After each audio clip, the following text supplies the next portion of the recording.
Back in November, you came into Shamrock Park here as a physio. Was it always in the plan to replace Ronnie eventually?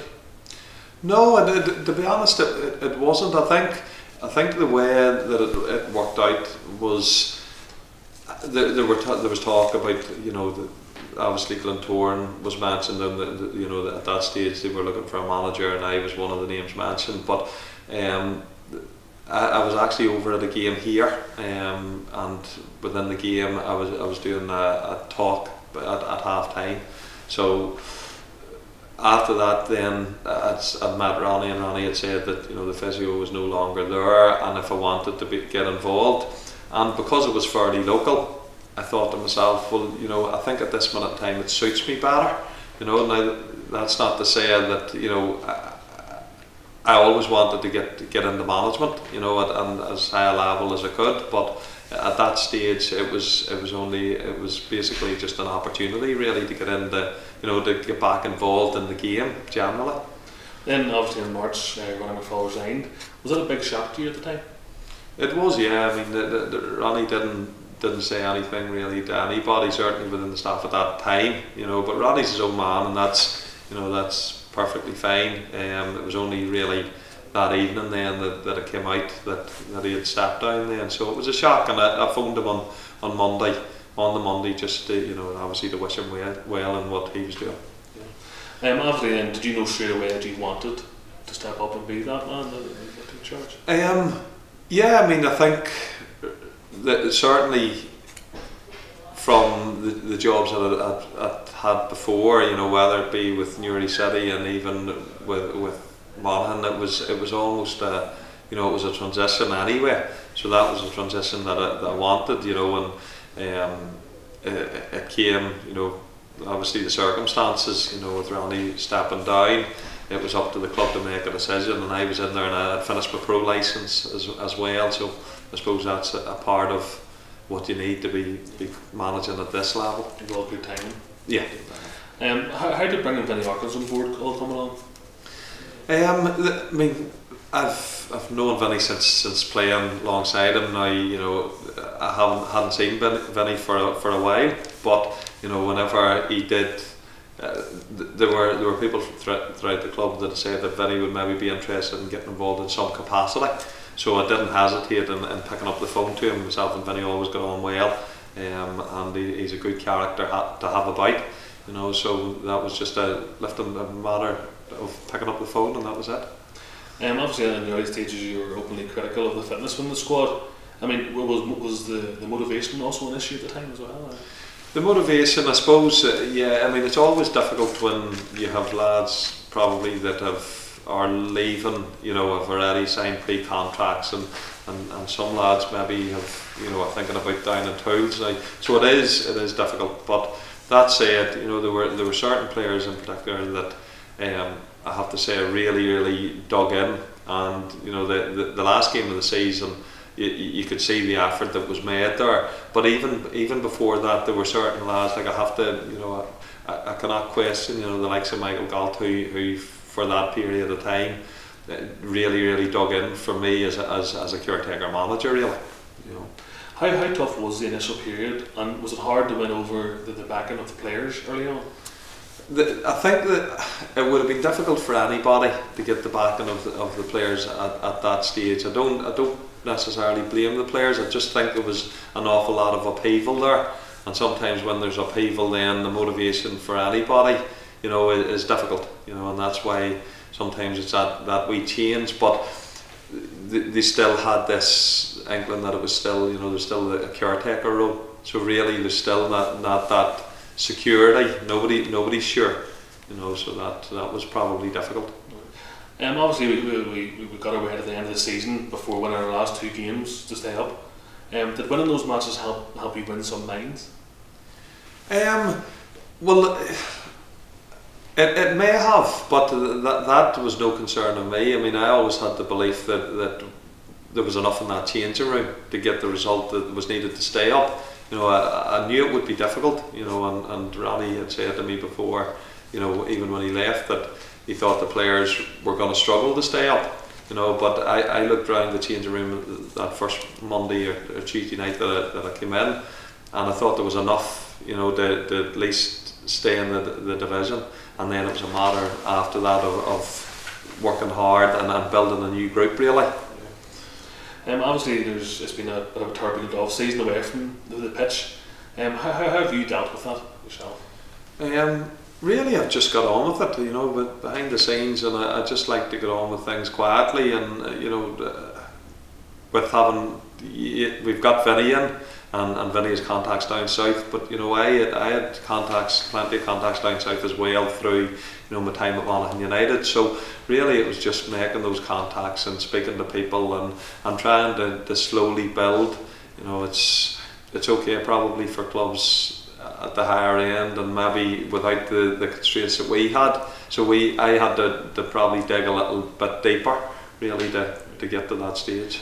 Obviously, we have this huge point deduction hanging over us at the minute, and that's through no fault of your own as well. Is there a part of you that feels let down? Again, it's out of my control. So when it's out of my control, I don't tend to get down. I tend to make the decision that we have to get on with it.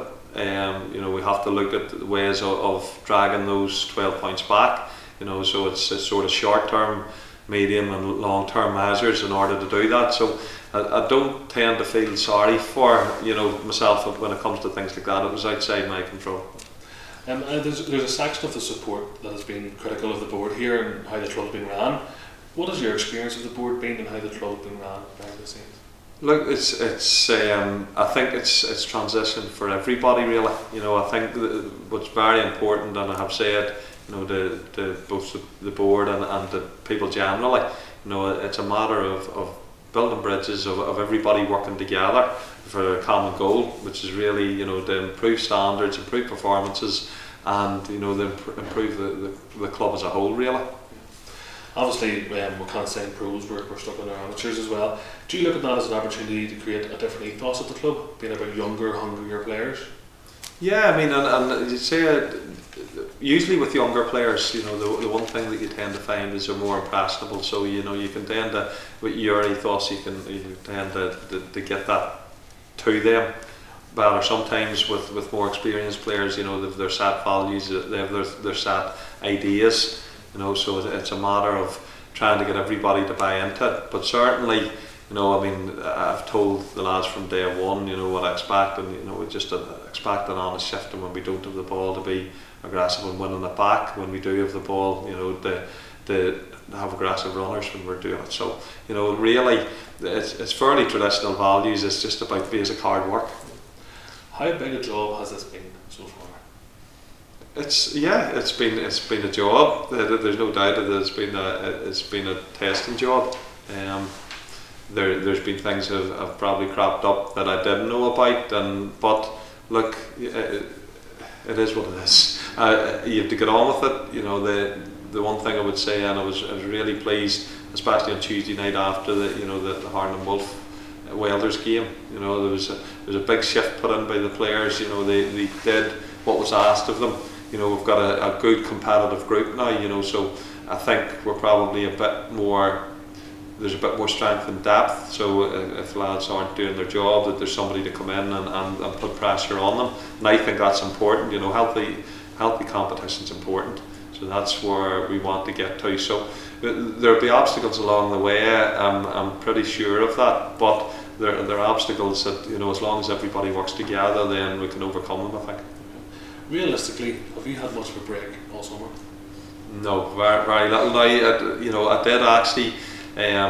Most of my work was done straight after, the post-season, and for those first few weeks after the season ended, I managed to get away for a couple of weeks. That had been pre-booked a year back. So I made the decision that after I got those signings sorted out, I trust Vinny and Trevor enough. They're good footballing people. Their stuff. For the couple of weeks to get into the pre-season before the actual pre-season game started. So I did, I had 2 weeks over at a break. Probably after about 9 days was enough, because it started to switch on again to the football side of things. So we've talked about your footballing history, we've talked about the recent past. We're going to move on now to the future and your style as a manager. Do you have any particular ideals, or is there a certain stamp that you have on all your teams? The teams themselves, I mean, really, as I say, you know, it comes down to the basic honesty, and as a group, you know, I've often said that you can build a very good team when you've got players with a hard work ethic, you know, hard working work ethic, and when you look at the teams that I was involved with, both at Man U for 5 years, Wigan Athletic, Portadown when I came back, and even Glentoran as well, they were all winning sides, were all at the very top end. You tend to find that a lot of them have leaders throughout the team, you know, so that's what you're looking for, but you're also looking for young lads that with loads of enthusiasm and lads that are willing to listen and learn, you know, because really it is going to be a rebuilding job at the moment. Yeah. Obviously there's been a whole host of new signings recently. I'm going to list them one by one. Can you give me one sentence on what do you think they'll bring into Portadown?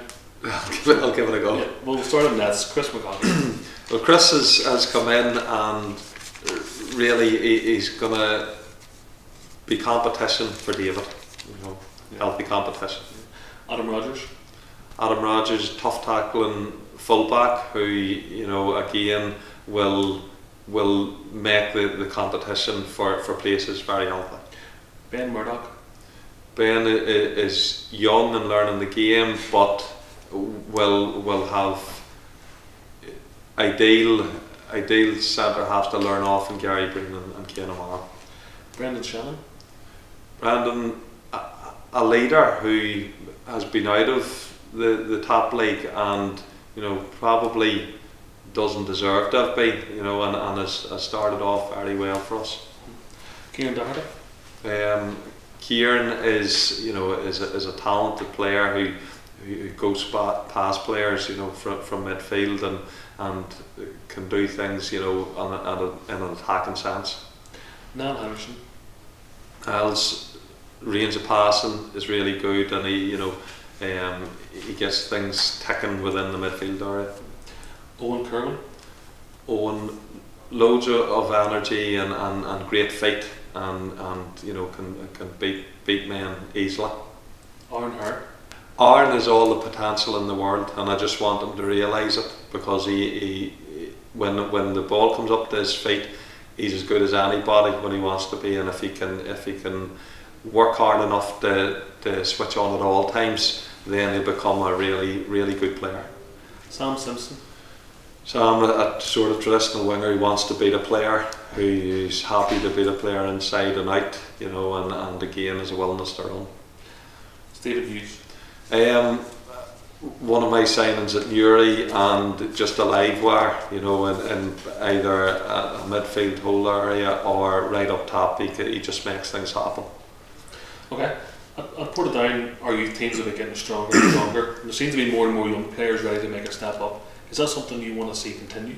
Oh, definitely. I mean, for the last 3 or 4 years, I've been involved with the Milk Cup, with the junior section, and, you know, I've seen, not just with the juniors but also with the Premier teams, all the young lads in the local area coming through. You know, at this present minute, you know, you've groups at sort of 15, 16, 17s who all have a chance, and we want to see young lads from the local area getting that chance, but they still need to work hard enough to be ready for it. Who do you feel is the most underrated member of our squad at present? Underrated.